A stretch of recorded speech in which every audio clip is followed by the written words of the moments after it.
For my highlight, I'm going to use two of these brushes just for any section of my face. So what I'm going to use today is the Pinty Beauty.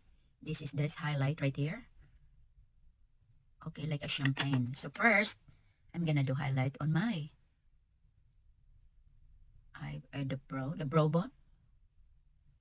Just a little bit. And then the braids of the nose, not so much. Should not be so obvious. And the tip of my nose and to the brow. The cupid bow, I meant.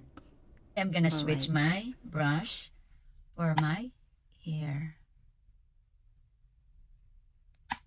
I'm still gonna put additional of my blush. Okay? So now I'm gonna put the blush. Just fluffy brush, just tap a little bit because I did put already blush. That was the Rare Beauty liquid blush.